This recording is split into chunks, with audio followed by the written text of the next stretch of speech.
What I would say is get data, right? So let's give a couple of examples. I saw this thousands and thousands of times. You have a couple, they start intermittent fasting together, husband and wife, and husband's killing it, sleeping like a bear, getting ripped, losing weight, gaining muscle. He feels amazing. The wife's barely eating, and she's putting on weight. She's waking up in the morning. She has a cup of black coffee. She goes to Orange Theory, goes hammer down for 55 minutes, 5 days a week. She's done that for 3 months. Not only hasn't lost a single pound, she's gained 6. So what the data will tell you is that her hormones may be out of whack, and she's become estrogen dominant. And when you become estrogen dominant, you begin to retain water. And retained water looks like fat. It's not fat. It's water retention. And when you bring hormones back into balance, the body sheds the water and you go back to your normal weight. Also, just understand that diet and exercise is not a one size fits all. Some of the worst endocrine disasters I have ever seen in my entire career were young menstruating women that ate in too narrow of a feeding window. Wow. So when you get data, one of the things you're going to get is hemoglobin A1C.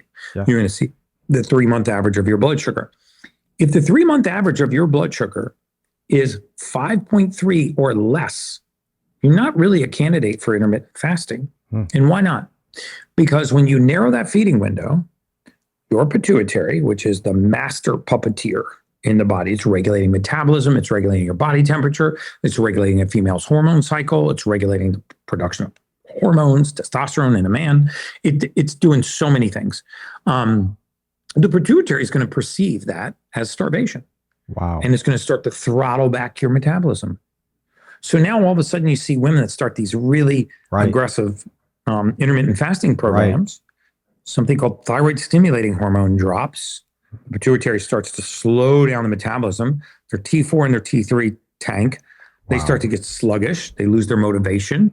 They get cold more frequently. They're like, what is going on? Like, I'm barely even eating, right? Wow. So some of these women, I've seen women with hemoglobin A1C of 4.8, 4.7 start an intermittent fasting program, and it's a disaster. Wow. So really, knowing your body. Now, if you are insulin resistant, your hemoglobin A1C is above 5.5, 5.6, you're getting into the pre-diabetic range of 5.7. Intermittent fasting can literally change or even save your life. Wow. Right. So this is what I mean about data. I think you're on the same page.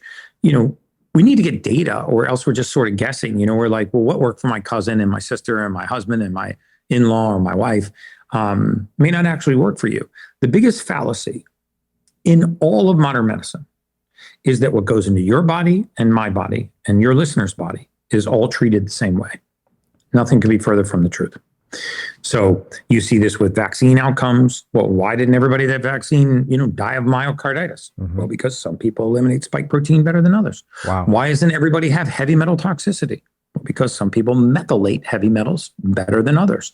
I could take your entire audience who's listening to this podcast right now, and let's say that we fed them all the same amount of mercury-laden tuna fish for 90 days.